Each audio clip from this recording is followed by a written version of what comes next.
They use the spectacle, they use the sets, they use all this stuff as a crutch for a lot of shit. Like, wouldn't it be cool if a helicopter had a fucking magnet on it? And I love that, though. That's I cool. love that scene. It's a cool moment, but like, there's so cool. We are being chased by gunmen in black sedan. I'm heading south for Highway 2. Arrange usual reception, please. Okay, and I'll give you that. Like, that's Tanaka, a cool moment. I need you to pick up these motherfuckers following us and drop them in the ocean. That is like stellar. you said in I think that is Goldfinger. stellar. Charlie, like you said in Goldfinger, I do love all these movies, and I love this movie. It's got its goofy moments, but like, there's so many of them in this movie that like even the fucking little Nelly scene, as cool as it is, I'm like, they went to like fucking mini helicopter. They're like, let's put a fucking mini helicopter in this movie because when you know, and in reality, they'd have been like, let's just get an actual fucking helicopter and fly over it. For me, it's like the overall plot of this one is just a bit weaker. The level of spectacle of this one is there with Thunderball, which is great, and I think is another strong point for this one is at least it's not underwater, I guess. A bunch of ninjas storming a volcano layer is more interesting to watch. But Thunderball, I just can't get over the stupidity of Largo. I know Largo's stupid villain, but Largo at least was an active villain, where Donald Pleasance is a dude sitting in a chair and then punching buttons and saying, "Oh, go kill Bond now." Open the shutters!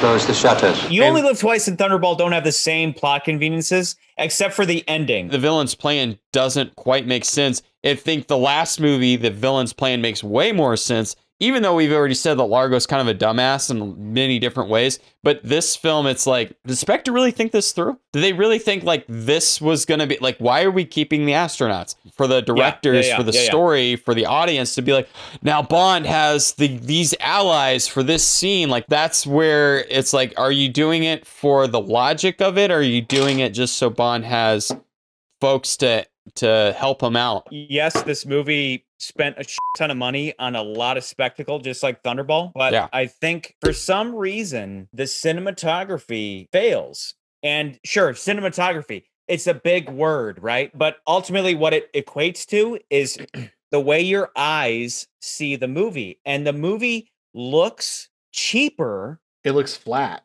It looks flat and cheaper than other movies, including Dr. No. And that's the problem, is that they had all the money in the world, but they spent that money on sets and explosions and ninja armies, and they didn't spend it on story, just like Thunderball. And that was my problem with Thunderball, is that they spent all this money on, look at this awesome underwater stuff. If we're arguing Thunderball versus this movie, I think at least the money in Thunderball is, by the way, I looked it up. It's $9 million for Thunderball. It was 9.8, so we can say like 9 million to 10 million, right? Close enough. Like, it's really close, but like, at least with Thunderball, you're spending it on some really decent underwater effects. And I know Nans and Scott, you guys were kind of bored by that, but at least it like looked pretty decent on film. It was just ridiculous. But this film, it was like, you're spending it again on the budget, and you're spending it on maybe a really good helicopter sequence that only lasts like 3 minutes in the movie. And then the action sequence at the end, which is, it's great. It's fine. It's kind of the commando trope, which we'll see in later films, but it's like, it's all right. But let me ask a very basic question to all of you, one by one. Of these 5 movies, which would you put in first? Nathan,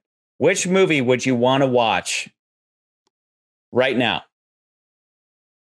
Just for entertainment purposes, not for like anything, for any reason. You want to just put, you're like, of these 5, I'm drawn to this one. I want to put it in right now and I want to watch it. I'd probably be between Goldfinger and Dr. No.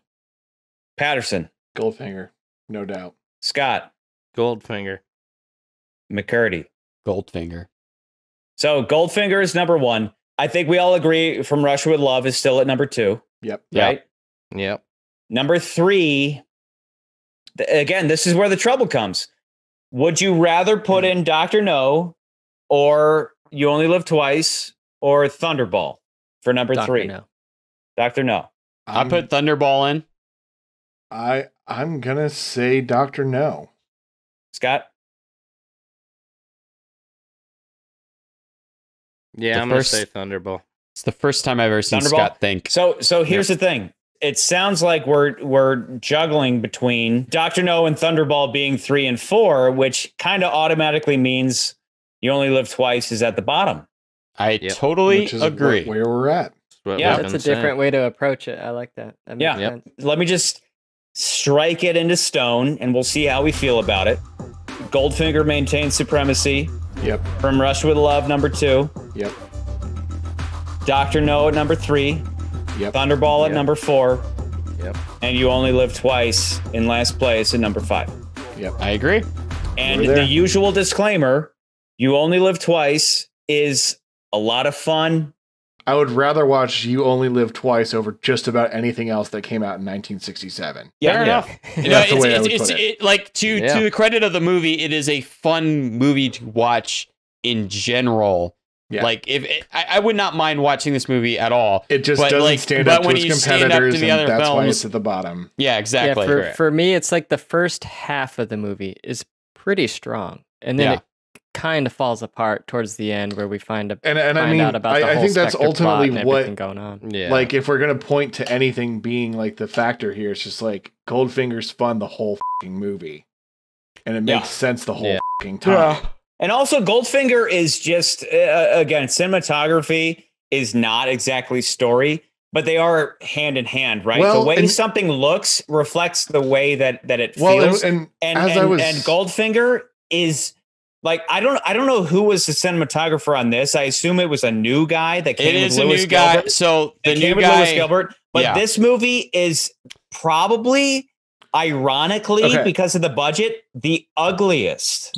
Now the point that I wanted to make really quickly: cinematography is a skill thing. It's not a budget thing. It's a skill. It is not a money thing. You can still do cinematography with a piece of camera. It can be. It depends but I get if your you point. have the lighting and stuff. Yeah. I understand your point. My point is like you can make up for a shitty budget with cinematography. Yeah. You can't make up shitty cinematography with a high budget. That's my point. No. I think the You Only Live Twice story is strong.